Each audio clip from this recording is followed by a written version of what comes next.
नमस्कार, आपका बहुत-बहुत स्वागत है प्रयास के इस यूट्यूब चैनल पे। और आज है 18वाँ दिन और आज हम लोग पढ़ेंगे सामाजिक और धार्मिक सुधारों के बारे में या उनके आंदोलन के बारे में। तो जैसे कि आप सभी को पता है कि हम लोग ने जो है ये रिवीजन सीरीज़ शुरू करी है प्रयास यूट्यूब चैनल पे, तो एक तरीके से हमने काफ़ी कुछ कवर कर लिया है। कुछ ही दिन में जो है हमारा आधुनिक भारत भी खत्म हो जाएगा और हिस्ट्री हो जाएगा हमारा कंप्लीट। हमारा करंट अफेयर्स ऑलरेडी कंप्लीट हो चुका है और वोकैब्युलरी हमने एंटोनिम्स, सिनोनिम्स कंप्लीट कर लिए हैं। और घटना चक्र से लगातार क्वेश्चंस लगा रहे हैं ताकि जो है एग्ज़ाम का जो भी अप्रोच है उसको हम पकड़ के चलें, जो भी क्वेश्चंस आएँ उस तरीके से तैयारी कर पाएँ। इंग्लिश में आज हम लोग करेंगे वर्ब और कंप्यूटर के कुछ पोर्शन देखेंगे। तो जो है अगर आपको ये जो है जितना भी हम ये जो पूरा प्रयास कर रहे हैं, अगर आपको अच्छा लगे तो आप प्लीज़ कमेंट करिएगा, लाइक करिएगा, मुझे बताइएगा आपके जो भी फीडबैक हो। तो सबसे इम्पॉर्टेंट चीज़ है कि आज हमें करनी है टाइपिंग। अगर आप जो है टाइपिंग कर रहे हैं, आपकी 30 से कम 1 घंटा टाइपिंग करिए, है ना? और जो है वोकैब्युलरी में, इंग्लिश वोकैब्युलरी में आज हम लोग करेंगे वन वर्ड सब्स्टिट्यूशन में सी और डी। और कल हमने किया था बी तक, तो आज सी और डी करेंगे। आपके पास जो भी किताब हो आप वहाँ से पढ़ सकते हैं। OPQ इडियम आज हम जो है पढ़ेंगे। वैसे हमने कल भी किया था इसको, आज हम लोग पढ़ के इसके क्वेश्चंस लगाएंगे और वर्क कंप्लीट करेंगे। तो क्वेश्चंस लगाने के लिए आप फ्री में हमारा जो है डेली टेस्ट ज्वाइन कर सकते हैं हमारे ग्रुप में। नीचे लिंक डिस्क्रिप्शन में दिया हुआ है, वहाँ पे जाके आप ज्वाइन कर सकते हैं। फिर आ जाते हैं कंप्यूटर पे आज हम लोग बेसिकली चैप्टर 3, चैप्टर 4 जो हमने कल भी पढ़ा था, आज पढ़ेंगे उसको भी। और चैप्टर 5 भी आज कंप्लीट कर लेंगे। ये सारे टॉपिक्स हैं और ये बुक है। अगर आप ये टॉपिक्स जिस भी बुक से पढ़ रहे हैं वहाँ से पढ़ सकते हैं। इंपॉर्टेंट है थोड़ा मेमोरी, इसके बारे में थोड़ा अच्छे से आप पढ़िएगा। इनपुट आउटपुट पे पिछली बार भी क्वेश्चन आया था, तो थोड़ा देख लीजिएगा कौन कौन से प्रिंटर्स हैं, क्यों उनको जो है इम्पैक्ट प्रिंटर बोलते हैं, या किस तरीके का कौन कौन सा प्रिंटर होता है, वहाँ से क्वेश्चन आ सकता है, इसलिए इसको पढ़ेंगे। अगर मुझे आगे समय मिला तो मैं एक छोटा सा आप लोगों के लिए एक जो है बढ़िया सा वीडियो बनाऊंगा जिसमें जो जो मेन इंपॉर्टेंट पॉइंट्स हैं कंप्यूटर के वो मैं डिस्कस कर दूंगा। तो उसके लिए जो है थोड़ा सा देखना पड़ेगा, समय का अभाव है भी, परंतु जैसे ही ये समय मिलेगा तो उसको हम ज़रूर करेंगे। फिर आ जाते हैं हम बेसिकली आज हमारे जो भी आधुनिक भारत का जो हमारा चल रहा है सीरीज़। तो हम लोग कल जो था 1857 का क्रांति हमने देख ली थी। आज बेसिकली हमको दो चीज़ें देखनी थी।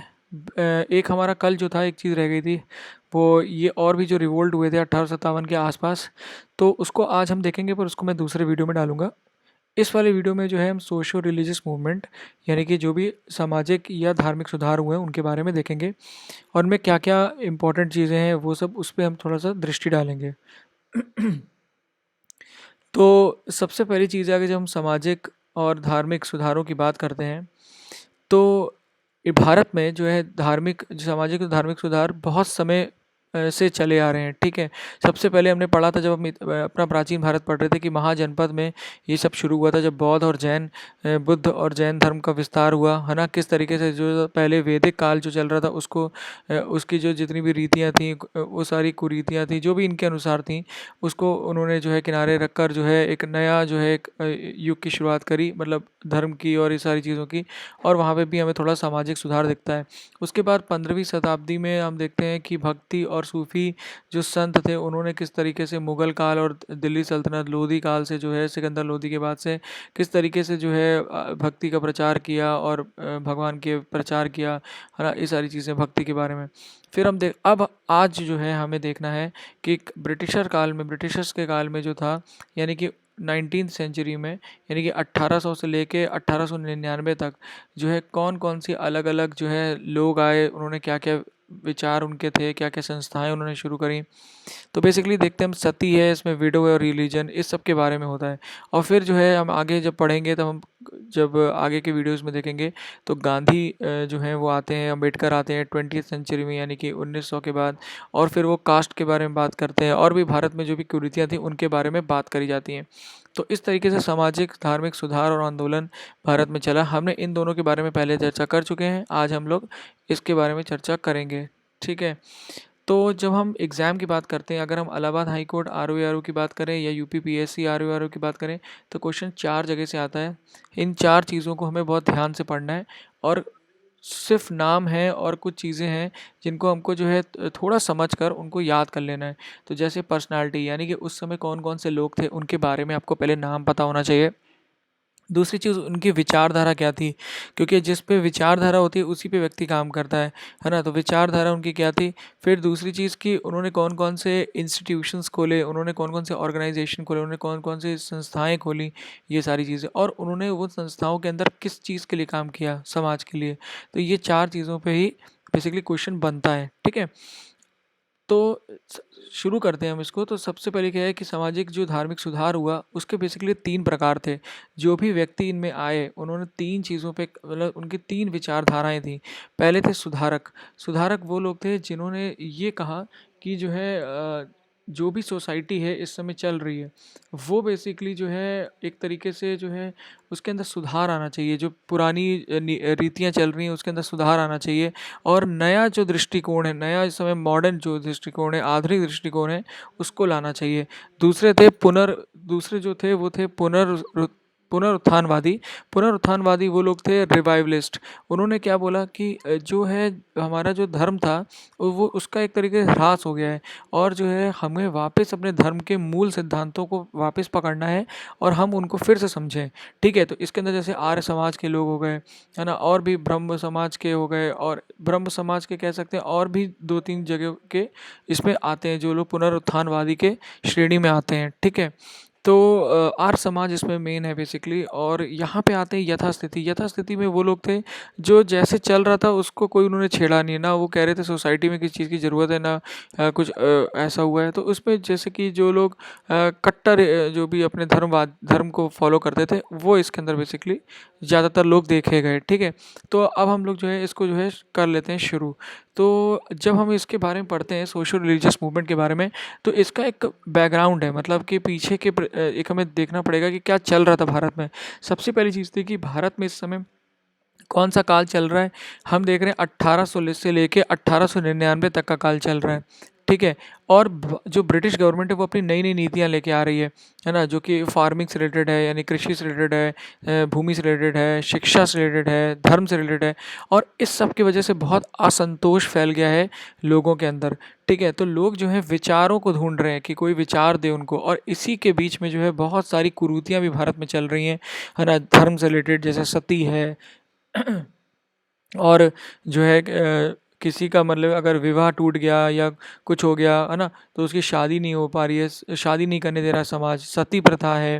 तो इस सब की तरह बहु विवाह जो है इस तरीके से प्रॉब्लम।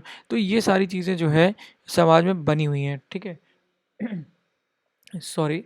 तो यहाँ पे हम देखते हैं कि परंपरा और जो संस्कृति पर सवाल उठाना है, उनकी गतिविधियाँ शुरू हो जाती हैं। और व्यक्तिगत जो उसका युक्तिगत बनाना, मतलब उसको जो है बेसिकली रैशनली सोचते हैं, दिमाग लगाते हैं। जो भी थे उस समय, जैसे राजा राम मोहन रॉय थे, तो किसी भी चीज़ को वो एज इट इज़ नहीं फॉलो कर लेते थे, उसको विचारते थे, कहते सोचते थे कि क्यों ये रीति है, कहाँ पे लिखी हुई है ना? इसी तरीके से हर एक चीज़ को मतलब उसका क्वेश्चन करना और उसके ऊपर पूछना कि ऐसा ही क्यों है ना? बिल्ली रास्ता काट गई तो वो खराब क्यों है? इस तरीके से, ऐसा नहीं बिल्ली रास्ता काट गई अब हम रास्ता ही नहीं पार करेंगे। तो हर एक चीज़ को रैशनली सोचना। और इसमें बहुत सारे लोग आए, जैसे कि सामाजिक लोग थे जो कि, है ना, समाज के लोग थे, उन्होंने ऐसी चीज़ें उठाई, क्वेश्चन करे। धार्मिक लोग जो थे बहुत सारे, है ना, तो उन्होंने ऐसे क्वेश्चंस करे। ऐसे ही बहुत सारे गवर्नर जनरल्स थे, जैसे कि बेंटिक था, लॉर्ड बेंटिक आया था, तो उसने भी इसमें हेल्प करी। जो एक तरीके से सती प्रथा के लिए कानून वो लेके आए। और फिर शिक्षा परिवर्तन में जो मुख्य कारक थे, है ना, शिक्षा जो है काफ़ी तेज़ी से बढ़ी यहाँ इस समय। तो जो है लोग जो है शिक्षित हुए, तो उन्होंने इस तरीके से प्रश्न करना उठा। तो ये एक बैकग्राउंड है। अब हम लोग थोड़ा जल्दी-जल्दी करते हैं, ठीक है?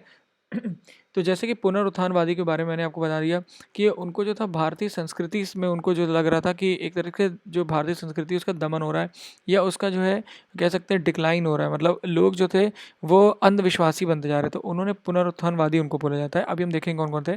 और एक होते थे सुधारक। सुधारक क्या करते थे, कहते थे कि जो संस्कृति है हमारी, उसको जो है गलत तरीके से पेश किया गया, और लोगों को हर चीज़ को क्वेश्चन करना चाहिए, हर चीज़ को नई दृष्टि से देखना चाहिए। वो बुद्धिजीवी थे, ठीक है?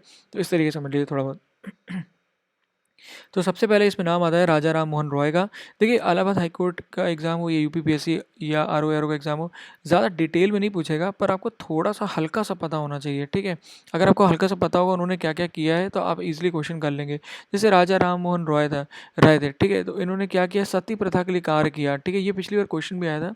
इन्होंने जो था सती प्रथा के लिए कार्य किया था और जो है इस तरीके से तो इन्होंने जो ऑर्गेनाइज़ेशन जो इनका मतलब जो इन्होंने संस्था शुरू करी थी, वो क्या थी, आत्म सभा करके संस्था थी। फिर इन्होंने सभा बनाया और बाद में ब्रह्मो समाज जो था वो ब्रह्म सभा बन गया और बाद में जाके बन जाता है ब्रह्मो समाज, ठीक है? तो ये बात ध्यान रखिएगा।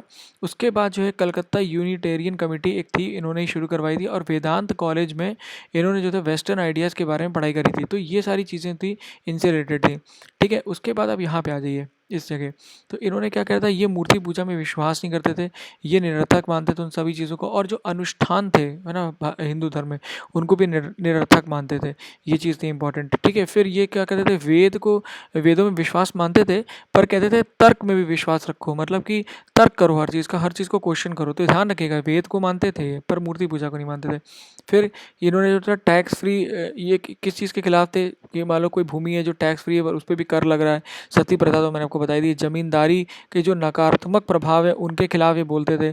महिलाओं की स्थिति के ऊपर बोलते थे और बहुविवाह पे बोलते थे और भारतीय वस्तुओं पर निर्यात शुल्क क्यों लग रहा है उस पे बात करते थे, ठीक है? तो मतलब एक तरीके से जो था बहुविवाह मतलब एक आदमी कई सारी शादियां कर रहा है, वो भी कहते थे ये समाज के लिए सारा चीज़ें ठीक नहीं है, ठीक है? तो ये सारी चीज़ें हो गई। उसके बाद मैंने आपको ये बता दिया और इन्होंने कुछ किताबें और कुछ अखबार लिखे थे, वो आपको पता होना चाहिए। जैसे मीरतुल अखबार इन्होंने शुरू करा, असंवाद कामुदिनी करके एक जो था, कौमुदिनी करके जो था, इन्होंने ही ये पत्रिका शुरू करी थी और ये अखबार था। तो ये दोनों इंपॉर्टेंट नाम हैं, याद रखिएगा। आत्म सभा, ब्रह्मो समाज मैंने बता दिया, यहाँ पे सती और इन्होंने हिंदू कॉलेज जो था वहाँ से जो था इसको एस्टैब्लिशमेंट कराया था, मतलब इसका गठन कराया था और इसमें इनके साथ ये सारे लोग थे। तो आप एक बार नाम इसका पढ़ लीजिएगा पॉज करके। फिर जो था जो परसेप्ट्स ऑफ जीसस करके इन्होंने लिखा था और गिफ्ट ऑफ मोनोथिज्म, ये इनके द्वारा लिखी गए, आप समझ सकते हैं, एक पत्रिका छोटी सी या कुछ पत्र लेखन इस तरीके से था। क्या होता है, ये हर एक धर्म के बारे में जो था कुछ ना कुछ टिप्पणी करी थी इन्होंने, है ना, कि ये चीज़ सही नहीं है किसी धर्म में। कई हिंदुइज्म में इन्होंने बोला कि एक भगवान की पूजा होनी चाहिए, इतने सारे देवी देवताओं की क्या ज़रूरत है। इसी तरीके से इन्होंने क्रिश्चियनिटी पे बोला कि क्रिश्चियनिटी की जो अच्छी बातें उनको लेनी चाहिए और जो ये जादू की बातें उसमें लिखी उसको छोड़ देना चाहिए, ठीक है? अब आ जाते हैं देवेंद्र नाथ टैगोर पे। ये भी इनके समय में थे, ब्रह्मो समाज में जुड़ गए ये, ठीक है? और ये तत्वबोधिनी सभा पहले चला रहे थे। तो अगर पूछा जाए प्रश्न, तत्वबोधिनी सभा किसके द्वारा शुरू करी है? देवेंद्र नाथ टैगोर के द्वारा। फिर एक ये पत्रिका चलाते थे जिसका नाम था पत्रिका तत्वबोधिनी, ठीक है? और क्या काम करते थे? रिफॉर्म करते थे हिंदुज़म में या क्रिश्चियंस में जो कि प्रॉब्लम है धर्म से रिलेटेड, उनको जो है रिफॉर्म करना, उनको नए तरीके से सोचना, जैसे मैंने आपको बताया ना। तो ये एक तरीके से सुधारक थे। फिर इसमें एक नाम आता है, पर ये भी हम इसको बाद में देखेंगे, केशव चंद्र सेन। ये जो थे बेसिकली ये भी पार्ट थे ब्रह्मो समाज के कुछ समय तक। उसके बाद इन्होंने अपना जो है प्रार्थना समाज बना लिया और उसके बाद आगे चल के साधारण ब्रह्मो समाज, इस तरीके से अलग अलग इन्होंने इंस्टीट्यूशंस बनाए। फिर ये इंडियन रिफॉर्म एसोसिएशन एक करके था, उसके भी पार्ट थे, ये बात ध्यान रखिएगा। फिर एक नाम आता है जिसका नाम है टेबरनेकल ऑफ न्यू डिस्पेंसेशन, ठीक है? टेबरनेकल ऑफ न्यू डिस्पेंसेशन, ये नाम एज इट इज़ याद कर लिए, इसमें पूछ भी लिया जाएगा डायरेक्टली, ठीक है? तो ये और ब्रह्मो समाज ऑफ इंडिया, इसको इसको क्या बोलते हैं? टेबरनेकल ऑफ न्यू डिस्पेंसेशन को ब्रह्मो समाज ऑफ इंडिया, ये इन्होंने शुरुआत करी थी और नव विधान करके इन्होंने ही शुरू किया था। तो ये जितने नाम है ना, ये आपको नाम याद होने चाहिए केशव चंद्र सेन से। केशव चंद्र सेन का ये आपको याद हो गया, है ना? और ये जो था बम बोधनी पत्रिका करके शुरू करी थी इन्होंने और इन्होंने ही इनके टाइम में ही स्पेशल मैरिज एक्ट जो था 1872, इन्होंने बहुत उसके लिए वर्क किया था और पास करवाया था, जिसके अंतर्गत आयु जो थी और इसके अंतर्गत ये हुआ था कि अगर कोई व्यक्ति दूसरे कास्ट में शादी कर लेता है तो जो है उसको बहिष्कृत नहीं किया जाएगा सोसाइटी से, इस तरीके से था, ठीक है? तो ये ध्यान रखिएगा। और वुमेन के राइट्स के लिए काम करते थे, कास्ट के लिए। तो मैंने आपको क्यों बताया केशव चंद्र सेन यहाँ पे, क्योंकि केशव चंद्र सेन जो है वो ब्रह्मो समाज से जुड़े हुए हैं, है ना? बाद में इसमें आते हैं और देवेंद्र नाथ टैगोर भी ब्रह्मो समाज से जुड़े हैं। तो ये तीनों नाम आपको हो गए याद, ठीक है? अब आ जाते हैं हेनरी विवियन डेरोजियो पे। बस इतना याद रखिए, ये थोड़े से मतलब जवान थे, ये ऐसे थे 25 26 साल के। और ये जो थे ना काफ़ी मतलब रैशनल आइडियाज़ रखते, रैशनल मतलब इनकी सोच बहुत आगे की थी, मतलब है ना, ये ध्यान रखिए। तो वुमेन्स के लिए बात करते थे, औरतों के लिए शक्ति, उनको जो है उनके पास ज़्यादा राइट्स होने चाहिए, इस तरीके से। और ये जो थे ये कहते थे कि जो सोसाइटी है उसके पास भी अपने राइट्स होने चाहिए, समाज के भी पास भी शक्तियाँ होनी चाहिए। तो ये फ्रेंच रेवोल्यूशन से इन्होंने ये सारी चीज़ें जो हैं ली थी, ठीक है। हमारे संविधान में भी जो फ्रेंच रेवोल्यूशन है उससे कई सारी चीज़ें ली गई हैं। तो जो है वो सब चीज़ें हमें पता होनी चाहिए, फ्रेंच रेवोल्यूशन से हमने क्या लिया है। ठीक है, जैसे कि फ्रेटर्निटी का जो है हमने कॉन्सेप्ट फ्रेंच रेवोल्यूशन से लिया है ना, एक दोस्ती भावना और एक मित्रता भावना जो होनी चाहिए देश में, वो। तो ये सारी और भी कई सारे कॉन्सेप्ट लिए, वो हम लोग बाद में डिस्कस करेंगे। तो यहाँ पे यंग बंगाल मूवमेंट जो है इनके अंतर्गत शुरू किया गया था, बस आपके लिए ये इंपॉर्टेंट है, इसको ध्यान रखिएगा। फिर एक आते हैं पंडित ईश्वर चंद्र विद्यासागर। मैं इनके बारे में आपको एक बहुत अच्छी बात बताता हूँ, बहुत ही एक एनेक्डोट है, मतलब ये एनेक्डोट मतलब कह सकते हैं एक कथा है इनके बारे में, मतलब कहानी है। वो ये होता है कि ये जो थे ना पढ़ाई करने में बहुत ही होशियार थे। तो होता क्या है कि संस्कृत कॉलेज में ये जो थे पढ़ाई कर रहे थे, और इन्होंने संस्कृत कॉलेज में 1800 मतलब 41 में ही इन्होंने जो था, उस समय 12 साल के थे और पूरा इन्होंने ग्रेजुएशन कंप्लीट कर लिया था। तो इसीलिए इनका नाम पड़ गया विद्यासागर, ध्यान रखिएगा। तो इन्होंने किस चीज़ के लिए काम किया था? इन्होंने हिंदू विडो रीमैरिज के लिए काम किया था। तो अगर कोई क्वेश्चन पूछे कि हिंदू विडो रीमैरिज के लिए किसने किया था, तो आपको नाम पता है। अगर कोई पूछे सती प्रथा के लिए किसने कार्य किया, तो आपको नाम पता है, राजा राममोहन रॉय। ठीक है, तो इस तरीके से ध्यान रखिएगा। उसके बाद इन्होंने ये सारी किताबें लिखी, सोम प्रकाश और विधवा विवाह और बहु विवाह। तो ध्यान रखिएगा। तो बहु विवाह की बात कर रहे हैं, विधवा विवाह की बात कर रहे हैं, तो कहाँ विडो रीमैरिज यही काम करेंगे। ठीक है, ये बेथुनो स्कूल जो था इन्होंने शुरू नहीं किया था, पर इसके सेक्रेटरी थे और संस्कृत कॉलेज के प्रिंसिपल थे। इतना ज़्यादा नहीं आएगा, पर आपको इतना पता होना चाहिए कि विडो रीमैरिज और ये किसने शुरू किया था, विद्यासागर ने। कुछ किताबें याद रखिएगा, और बाकी तो इन्होंने औरतों के लिए काम किया था। फिर एक आते हैं ज्योतिबा फुले आते हैं। वो उन्होंने क्या किया था, सत्य शोधक समाज, ये बहुत इंपॉर्टेंट है नाम, ये ध्यान रखिएगा, इनके द्वारा लिखी गई है, और ये सारी किताबें इन्होंने किया था। ये किस एक्चुअली ये जो थे, ये बेसिकली जो सोसाइटी होती है ना, समाज जो होता है उसमें जो एक तरीके का वर्गीकरण हो जाता है, अपर सोसाइटी है, ब्राह्मण और क्षत्रिय वैश्य, ये उसके खिलाफ थे। ये कहते थे ऐसा कुछ नहीं है, कोई भी कास्ट का डोमिनेशन नहीं है ना, सबके लिए ईश्वर ने समान बुद्धि दी है, समान विवेक दिया है, समान काबिलियत दी है, सबको समान शरीर दिया है। तो किस तरह का, इस तरीके से बोलते थे, और ये तो लोगों को समान स्तर पे लेके आना चाहते थे। अगर फीडो रीमैरिज जो यहाँ पे ईश्वर चंद्र विद्यासागर ने कराई थी, अगर हम ज्योतिबा महाराष्ट्र की बात करें, तो ज्योतिबा फुले ने महाराष्ट्र में इसको आगे लेके गए थे। जब मैं आपको एक बात बताता हूँ, बहुत ही एक और रोचक बात, ईश्वर चंद्र विद्यासागर ने जब शादी कराई ना पहली, मतलब किसी विधवा की, तो उसको विवाह को देखने कई हजार लोग आए थे। आप सोचिए, मतलब ऐसे अजूबा जैसे आप कोई हो रहा हो, तो समझ रहे हैं ना आप, तो कितना ज़्यादा उस समय लोगों के मन में इस मतलब इसके लिए एक्सेप्टेंस नहीं था, है ना। ये आप देखिए कि लोग मतलब सोच भी नहीं सकते थे कि कोई विधवा हो गई तो उसकी शादी होगी, पर आप देखिए ईश्वर चंद्र विद्यासागर ने करा। तो ऐसे व्यक्तित्व हैं ये सब लोग, कितने स्ट्रांग है। आप देखिए सोसाइटी के खिलाफ काम करना बहुत टफ चीज़ है। तो इनके नाम हमको थोड़े से याद रहने चाहिए, ठीक है, और इनसे हमें सीखना भी चाहिए थोड़ी बहुत चीज़ें अच्छी। फिर उसके बाद जो है आनंद मोहन बोस का एक नाम आता है। तो क्या हुआ था, जब ब्रह्म समाज आगे चला ना, तो ब्रह्म समाज दो चीज़ों में टूट गया दो, मतलब आगे चलकर एक बन गया नव विधान और एक बन गया साधारण ब्रह्म समाज। तो आपको नाम याद होना चाहिए बस कि नव विधान आखिरी में जाके ब्रह्म समाज किसने क्या बन गया था, नव विधान, और किसने बनाया था, केशव चंद्र सेन ने। और साधारण ब्रह्मो समाज किसने बनाया था, आनंद मोहन बोस ने। बस इतना ध्यान कर लीजिए, क्योंकि इन्होंने अपनी लड़की की शादी जो थी किसी मतलब शायद उससे करवा दी थी, किसी राजा से, ऐसा कुछ था कुछ। तो अभी तो मुझे एग्जैक्टली नहीं याद आ रहा है, बट इस तरीके से था। तो इनके जो जो भी लोग इनके साथ कार्य कर रहे थे इसके अंदर ब्रह्म समाज में, तो उन्होंने बोला कि अब हम आपके साथ कार्य नहीं कर सकते, तो इसलिए अलग हो गया था ब्रह्म समाज ऑफ इंडिया से लोग। तो ये बन गया साधारण ब्रह्म समाज, और ये बन गया नवविधान। फिर आ जाता है दयानंद सरस्वती के बारे में, जिनका नाम मूल शंकर भी है। इन्होंने क्या बनाया था, आर्य समाज की शुरुआत करी थी। आर्य समाज के आगे दो विद्यालय बनते हैं, एक होता है डीएवी और एक होता है गुरु विश्वविद्यालय। आज भी डीएवी है, आपको पता है बहुत जगह। तो डीएवी की जो शुरुआत कराई थी वो लाला हरदयाल और लाला लाजपत राय ने मिलकर कराई थी, तो ये बात इंपॉर्टेंट है, नाम याद रखिएगा। फिर गुरु विश्वविद्यालय करके जो था वो स्वामी श्रद्धानंद ने कराया था, अभी भी है ये कंकल में, हरिद्वार में, ठीक है, तो ये बात ध्यान रखिएगा। फिर टीचर जो थे, इनके जो टीचर थे वो थे स्वामी विरजानंद, मथुरा में रहते थे। ये इंपॉर्टेंट पॉइंट है। दूसरी चीज़, इन्होंने इनका जो सबसे इंपॉर्टेंट है वो है सत्यार्थ प्रकाश, ये आपको नाम याद रखना है। इन्होंने क्या किया था, ये तो सबसे ज़्यादा इंपॉर्टेंट है। देखिए, इन्होंने कहा वेदों की ओर वापस लौटो, है ना, वेदों को पढ़ो, ठीक है, ये इन्होंने कहा था। यही चीज़ राजा राम मोहन रॉय ने भी बोली थी, ठीक है ना, वेदों को पढ़ो, और जो है पुराणों को नहीं मानना है। इन्होंने बोला पुराणों को नहीं मानना है और कोई मूर्ति पूजा करने की जरूरत नहीं है। परंतु इन्होंने 4 वर्ण आश्रम को स्वीकार किया, ये बात ध्यान रखिएगा, चतुर्वर्ण आश्रम धर्म, ठीक है? तो ये इन्होंने एक्सेप्ट किया था। 4 कौन से आश्रम है, 4 कौन से वर्ण हैं, आप नीचे कमेंट में लिख के बताइएगा, ठीक है? फिर काम करो और ये क्या कहते थे कि हमें जो है किस्मत और इस सब में नहीं विश्वास रखना चाहिए, है ना? हमें अपना कार्य करना चाहिए ईमानदारी से और वो करना चाहिए, ये चीज़ थी, ठीक है? फिर उन्होंने चाइल्ड मैरिज और शुद्धि फिर उन्होंने एक शुद्धि मूवमेंट चालू किया था, जैसे कि रिलीजियस कन्वर्जन हो जाते हैं ना, धर्म में जो है लोगों का धर्म परिवर्तन करा दिया जाता है फोर्सफुली, है ना? अपने मन से अगर किसने किया तो कोई दिक्कत नहीं, फोर्सफुली अगर कराया जाता है तो उसके लिए जो है शुद्धि मूवमेंट करते थे कि वापस हिंदू धर्म में लोगों को लेके आते थे, इस तरीके से था ये सब, ठीक है? बस नाम याद रखिएगा।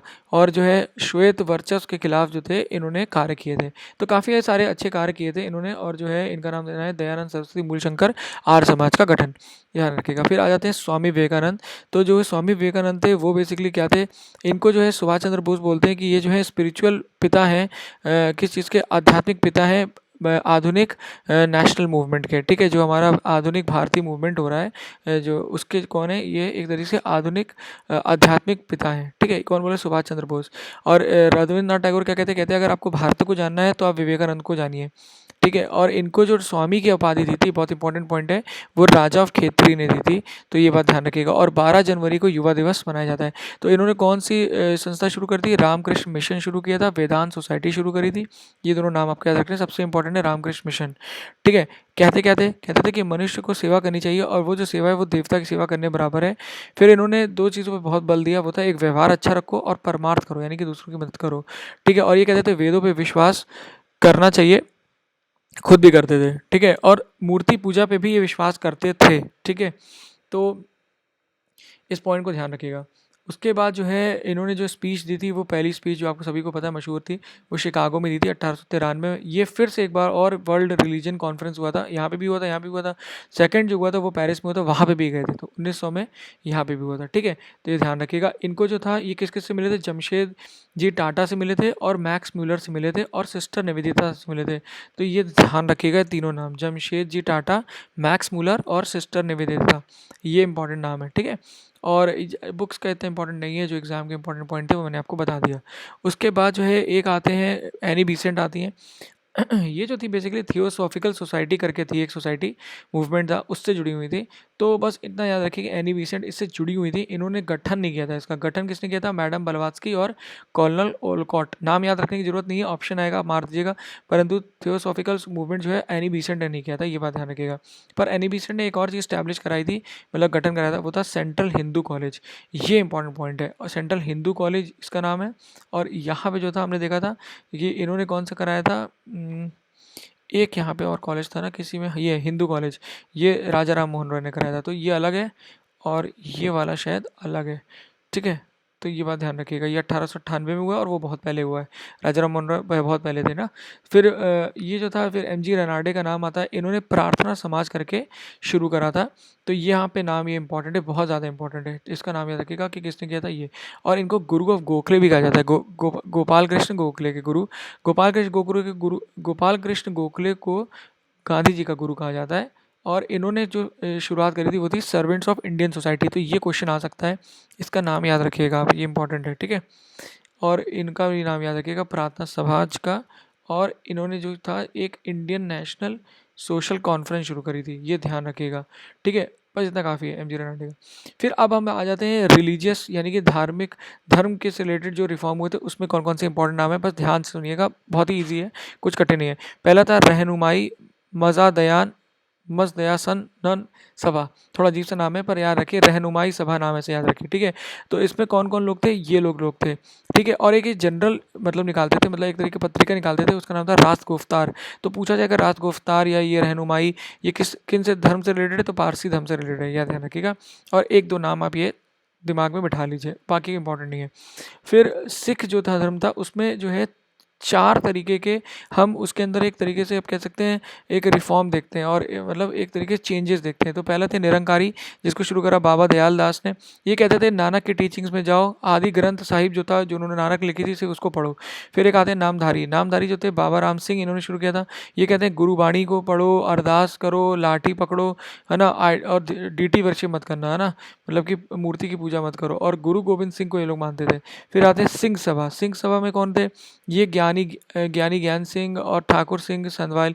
ठीक है, इतना इंपॉर्टेंट नहीं है, पर सिंह सभा में ये ध्यान रखिए कि खालसा का जो कॉलेज था इन्होंने स्टैब्लिश कराया था, और ये लोग कहते थे कि अमृतसर, लाहौर, इस सब एरियाज़ में इन्होंने स्टैब्लिशमेंट कराया था।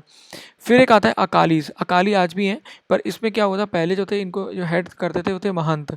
तो महंत जो थे बेसिकली वहाँ पे उस समय कुछ ऐसी थी चर्चा थी कि ये लोग करप्शन करते हैं और जो है इस तरीके से धांधली करते हैं। तो हुआ क्या, बाद में इनके लिए विरोध हो गया प्रजा के द्वारा ही, और बाद में जो ब्रिटिश गवर्नमेंट थी वो एक सिख गुरुद्वारा एक्ट लेके आई 1925 में। तो ये इससे रिलेटेड है। तो बस आपको ये नाम याद रखने हैं, कौन कौन लोग इससे जुड़े हुए हैं, कुछ इंपॉर्टेंट पॉइंट अगर हो तो वो। ठीक है, तो बस इतना काफ़ी है। फिर मुस्लिम में जो था हमारा आ जाता है, अगर मुस्लिम्स के बारे में देखते हैं तो यहाँ पे भी चार हैं: वहाबी, अलीगढ़, देवबंद और अहमदिया।